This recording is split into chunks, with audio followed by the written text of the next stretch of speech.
이 훈민정음이 창제되기 전에는 우리 민족은 한자어의 음과 뜻을 빌려 가지고 우리말로 표기를 하는 겁니다. 그래서 이 세종대왕이 남의 나라 글자를 빌려 가지고 이렇게 쓰는 것을 안타깝게 생각해 가지고 모든 백성들이 쉽게 읽을 수 있도록 이렇게 문자를 글자 한글을 만들게 된 거죠.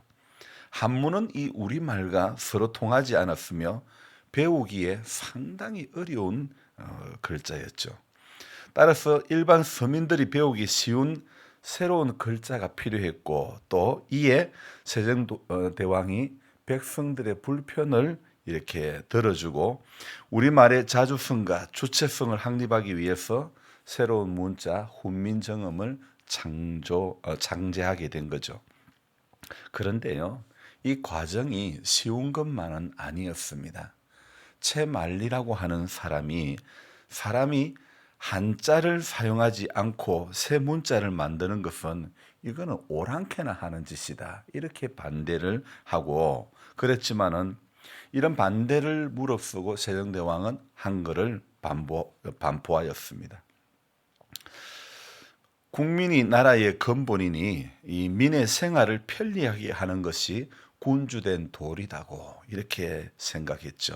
그래서 이 세종대왕은요, 백성의 목소리에 귀를 참 잘 기울입니다. 뭐든지 독단적으로 하지 않고 지편전 학자에게 물어봐라. 그래서 이 세종대왕이 정치할 때는 학자들의 의견을 충분히 받아들이고 왕과 관리들이 이렇게 함께 학문에 대해서 토론을 하는 그런 시간들도 많이 가졌다고 합니다. 지금의 어떤 제왕적 대통령 직제와는 많은 차이가 납니다. 이 세종이 아버지의 든든한 배경을 업어가지고 좋은 왕이 되었습니다. 이 아버지 태종인데요. 세종은 태종의 셋째 아들입니다. 셋째 아들인데 이 아버지가 모든 악업은 내가 지고 가겠다. 너는 태평한 시대를 열어라. 그렇게 이야기를 합니다. 정말 그 아버지 태종의 염원대로 세종 때 우리나라가 정말 어떤 왕조 중에서 우리나라 전 왕조 중에서 가장 빛나던 시기가 바로 세종 때였다고 합니다. 그래서 세종 때에 이 과학도 얼마나 발전했는지 해시계를 만들고 이 우주 전체를 이렇게 연구하는 그런 곳도 만들고 또 이 활자를 글자를 찍어내는 인쇄술 이런 거 직지 이런 것들이 또 그때 만들어졌고 그리고 전국에 처국이라고 해서 비가 얼마나 오는가 이런 것들도 다 만들어 가지고 조사를 하고 아주 그 당시 15세기의 뭐 과학 수준이 세계적으로 독보적인 그런 수준의 시기였다고 합니다. 하지만 어느 세계의 어느 왕조든 간에 흥왕하는 시기가 있고 몰락하는 시기가 있기 마련입니다. 여러분 분명히 올라갈 때가 있으면 내려올 때도 있는 법이죠. 마냥 잘 되고 마냥 올라가고 마냥 건강하고 마냥 뭐든지 마음먹은 대로 계획했던 대로 되는 것은 아무것도 없습니다. 저는 오늘 왜 한글 이야기를 했냐면 한글이 왜 훈민정음을 서두에 이야기했냐면 오늘 새벽에 일어나니 허리 컨디션이 조금 좋지가 않습니다. 그래서 허리가 좀 안 좋다 이럴 때 부산 말로는 허리 조시가 별로 안 좋다 그런 거예요. 어제는 이 집사님이 조시가 안 좋아가지고 새벽에도 못 나오셨는데 그래서 이 보니까 말을 이 각 지역의 말들이 다 다르잖아요. 사투리도 많잖아요. 한글은 쉬운 것이고 어떤 과학적인 그런 글이라고 하지만은 요 사투리라는 것이 변수라는 거죠. 표준말로만 사용한다면 배운다면 얼마나 쉬울 터인데 사투리까지 알아야 정상적인 소통이 되니까 그러니까 어려운 거죠. 성경도 여러분 그렇습니다. 성경을 제대로 알기 위해서는 당시의 시대적인 상황도 알아야 성경 이해가 쉽게 되는 거죠. 어제 이사야 선지자가 사역할 그 당시에는 흑암의 역사였다. 흑암의 시기였다. 이런 말씀 드린 거 기억납니까? 이 흑암의 역사 가운데 하나님께서는 이사야 9장 6절에 한 아기가 우리에게 낳고 한 아들을 우리에게 주신 바 되었는데, 이게 누구라고요? 바로 예수님에 대한 탄생 예고이죠. 그리고 11장 1절에서도 이새의 줄기에서 한 싹이 나며 그 뿌리에서 한 가지가 나서 결실할 것이요. 이 11장에도 예수님의 탄생을 예고하는 그런 내용이 나옵니다. 11장 1절뿐만 아니라 10절에도요. 그날의 이새의 뿌리에서 한 싹이 나서 만민의 지치로 설 것이요. 열방이 그에게로 돌아오리니 그가 거한 곳이 영화로우리라. 이렇게 이사야서를 보면요. 한마디로 곳곳에 예수님이 탄생하게 된 그런 예고를 여러 곳에 하고 있는 그런 책이죠. 바벨론이라는 강대국으로 인해 이스라엘 백성들이 포로로 끌려가고 온갖 수모를 당하지만은, 그러나 그 강한 바벨론도 망한다는 겁니다. 그래서 오늘 성경 13장부터는요. 어떤 내용이냐? 바벨론도 망한다. 그리고 그 주변의 여러 나라들, 모압도, 에브라임도, 다멕도, 구스도, 애굽도, 이런 여러 나라들에 대해서 계속해서 경고의 메시지를 전하고 있는 거죠. 아수르가 강해도 여러분, 아수르가 하나님이 아닙니다. 바벨론이 강해도 바벨론이 하나님이 아니죠.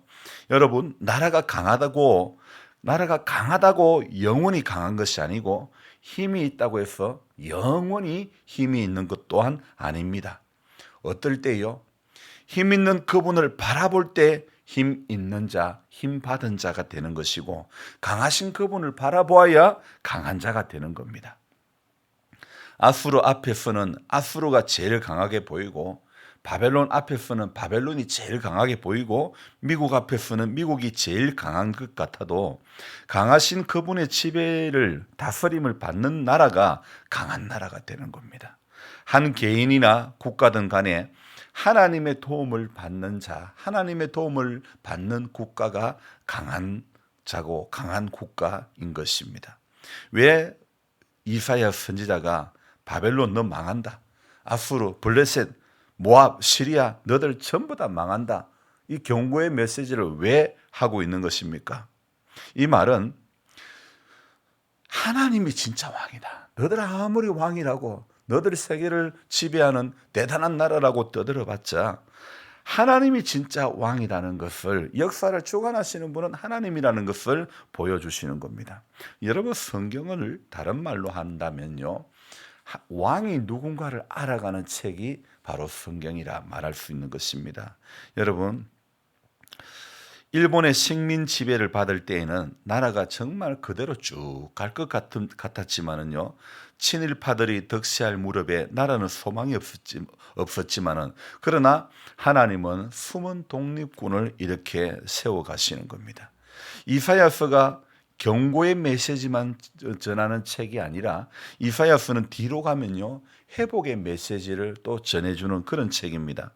세종대왕께서요, 어린 백성들이 말을 표현하고 싶어도 제대로 표현하지 못하는 것이 안타까워가지고 28자를 만들었다고 했죠. 여러분, 성경은요, 죄 많고 연약한 우리들을 살게 해주시려고 하나님이 주신 그런 책입니다. 그래서 우리는 세상의 어떤 세상 나라의 왕 때문에 사는 것이 아니라 만왕의 왕 예수 그리스도 때문에 오늘도 살아가는 것입니다. 그래서 이 사실을 바로 성경을 통해서 저와 여러분들이 배워가는 겁니다. 그래서 말씀을 자꾸 알아가고 배워가는 것이 우리의 힘이 되는 것이고 능력이 되는 것입니다. 오늘 이사야는요, 바벨론 왕에 대한 조롱의 노래에 이어가지고 바벨론과 이웃한 어떤 아수르, 그리고 블레셋, 또 여러 나라, 주변 나라에 대한 심판을 예언하는 그런 책이라고 했죠. 가장 먼저는 바벨론에 대해서 바벨론 너들 망한다, 너들 멸망한다, 이렇게 이야기를 하는데, 그래서 오늘 21절에 뭐라고 되어 있습니까? 너희는 그들의 조상들의 제약으로 말미암아 그의 자손 도륙하기를 준비하여 그들이 일어나 땅을 차지하여 성읍들로 세상을 가득하게 하지 못하게 하리라. 오늘 그리고 22절도 한번 같이 읽어봅시다. 만군의 여호와께서 말씀하시되 내가 일어나 그들을 쳐서 이름과 남은 자와 아들과 후손을 바벨론에서 끊으리라. 나 여호와의 말이니라. 계속해서 23절도 뭐라고요? 내가 또 그것이 고슴도치의 굴혈과 물 웅덩이가 되게 하고 또 멸망의 빗자루로 청소하리라. 나 만군의 여호와의 말이니라 하시니라. 자, 하나님께서는 그들의 죄를 물어서 바벨론을 멸망시킬 것임을 말씀하고 있죠. 그 모습은 매우 비참할 정도입니다. 찬란했던 도시는 고슴도치가 살아가는 그런 곳이 되고 다시 설 수 없도록 하신다는 겁니다. 그래서 계속해서 바벨론에 대해서 이야기하고 그 다음에 24절부터 27절까지는 하나님께서 아수르를 멸망시키겠다. 그리고 28절부터 마지막 절까지는 여호와께서 블레셋을 소멸시키겠다. 이렇게 말씀하고 있지 않습니까? 자, 오늘 이 이야기들 계속해서 아수르, 블레셋 이 망한다, 또 파하신다 이런 이야기들. 오늘 이 이야기들은 무엇이냐? 바벨론이 멸망당한다, 아수르가 당한다, 블레셋이 소멸된다 이런 이야기 다 무엇을 이야기하냐면 하나님은요 온 세상을 주관하시는 분입니다. 세상의 주관자이십니다. 비록 보이는 것이 세상의 힘과 능력이고 또 위험과 고난 앞에 놓여 있는 그런 상황이라 할지라도 하나님의 백성은요 세상을 의지하는 사람들이 아니라 하나님을 신뢰하며 하나님에게만 피하는 자들이어야 된다는 것이죠. 여러분, 이 시대, 우리가 살아가고 있는 이 시대도 마찬가지입니다. 표면적으로는 세상의 힘과 어떤 세상의 원리로 돌아가는 것 같지만은 그러나 우리는 하나님의 섭리하심이 있기 때문에 오늘 이 하루도 살아가면서 하나님의 섭리하심을 믿고 신뢰하며 주 앞에 이 하루도 살아가야 하는 것이죠. 하나님께서 시온을 세우시고 그 백성에게 피난처가 된다. 오늘 몇 절입니까? 시온을 세우셨으니 32절에 여호와께서 시온을 세우셨으니 그의 백성의 공관자들이 그 안에서 피난하리라 할 것이라. 여러분, 그렇습니다. 세상을 살아가는 이 하루가요 어떤 세상을 이끌어가는 거대한 힘인 것 같아도 세상을 이끌어가는 어떤 큰 원리, 어떤 그것으로 돌아가는 것처럼 보이지만은 그러나 전부 하나님의 섭리하심에 의해서 오늘 이 하루도 세상이 돌아가는 겁니다. 여러분, 가장 큰 것은 이 하루를 시작하는 태양이 뜨는 것도 해가 지는 것도요. 여러분, 전부 하나님의 섭리에 의해서 딱 맞게 그 달로 해가지고는 딱딱 안 맞으니까 그것도 윤달을 만들어 가지고 딱딱 맞추고 희한하지 않습니까? 바닷가에 고기를 잡는 분들도요. 이 바닷가에 그 물이 많이 들어올 때하고 적게 들어올 때하고 그거 전부 다. 그래서 바닷가에 가면 달력이 우리 달력하고 다른 거 아시죠? 물이 만조일 때, 물이 가득 찰 때하고 물이 가장 적을 때하고 그런 것을 달력에 표시를 해놓은 거예요. 그래서 바닷가 달력들은요 전부 고기 잡는 사람이 그거 보고 고기를 잡기 때문에 그래서 그런 것들이 다 이거요 우연히 어느 날 갑자기 물이 많이 들어오고 어느 날은 물이 갑자기 줄어들고 아닙니다. 정해진 그 원칙대로 하나님이 창조하신 창조의 섭리를 따라 물이 그 주기적으로 많이 가득 찼다가 또 물이 가득 빠졌다가 너무 신기하지 않습니까? 제가 서해에 저 보령에 우리 작은 처남이 목회하는 그 보령에 갔더만은 바닷가가 이 언덕이 엄청 높은 거예요. 부둣가가 엄청 높은 거예요. 이건 왜 이래 높나 했더만은 서해는 조수 간만의 차이가 엄청 크니까 물이 쫙 빠졌을 때는요 한참 내려가고, 물이 들어왔을 때는 또 한참 올라오니까 부둣가의 그 저반 시설들이요 높이가 보통 높은 게 아니에요. 아니 저는 클 때 부산에서 크고 이러다 보니까 거기는 별로 그런 게 없거든요. 근데 서해 가니까 얼마나 그 차이가 많이 나는지 몰라요.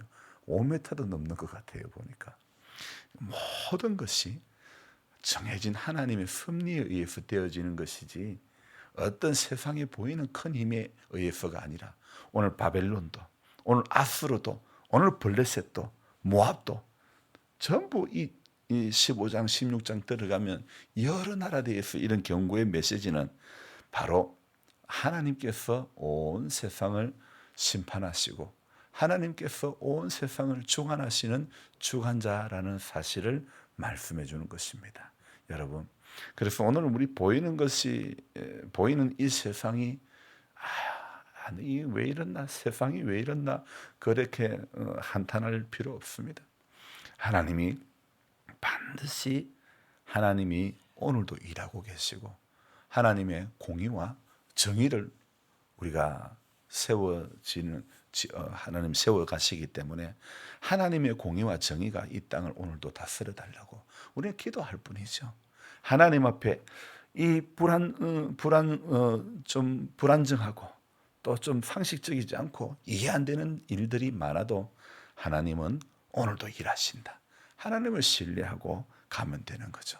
그래서 오늘도 이 하루도 하나님을 신뢰하는 그 믿음으로 하나님 앞에 믿음으로 간구하고 하나님이 왕 되심을 인정하면 되는 것입니다. 그래서 세상 어떤 보이는 왕, 보이는 대통령이 이 세상을 주관하는 거 아닙니다. 보이는 어떤 거대한 힘이 이 세상을 이끌어가는 것이 아니라 우리 하나님이 하나님의 정확한 그 계획과 하나님의 섭리대로 오늘도 이끌어가는 것이니 하나님이 오늘도 우리 가운데 함께 해주시고 하나님이 말씀해 주시고 하나님이 은혜를 내려달라고 우리가 그것을 또 깨닫고 그것에 붙들려서 이 하루도 살아가기를 주님의 이름으로 부탁드립니다. 하나님 아버지 감사드립니다. 우린 세상을 잠시 사는 동안에 세상의 어떤 문제 때문에 일어나는 일 때문에 아주 또 심각하게 생각하기도 하고 또 어려움을 겪고 여기에서 벗어날 길이 없다고 생각될 때도 많이 있지만은, 그러나 하나님은 온 세상을 심판하시는 세상의 주관자이신 줄 믿습니다.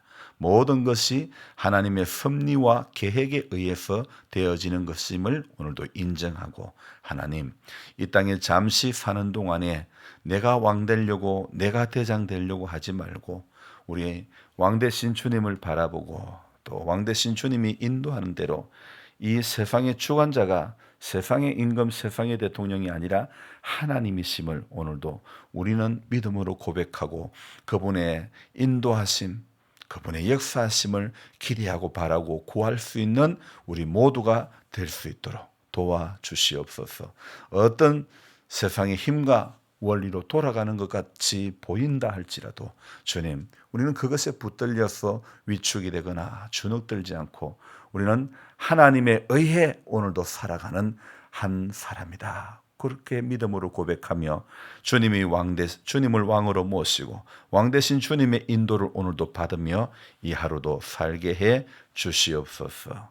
늘 주님, 우리의 형편과 처지를 아시는 주님, 우리의 건강마저도 주님 다 아시고 우리의 앞으로의 미래의 일까지도 다 아시는 주님께서 이 한날도 주님께서 선한 길로 인도해 주시옵소서.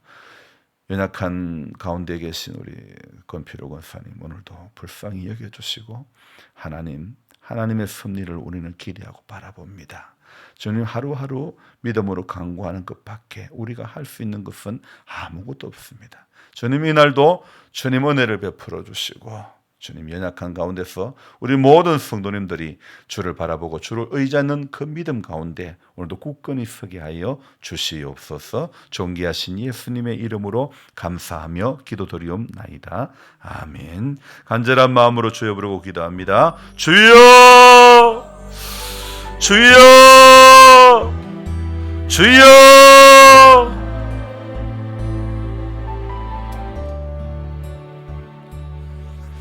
사신 하나님 아버지 감사를 드립니다.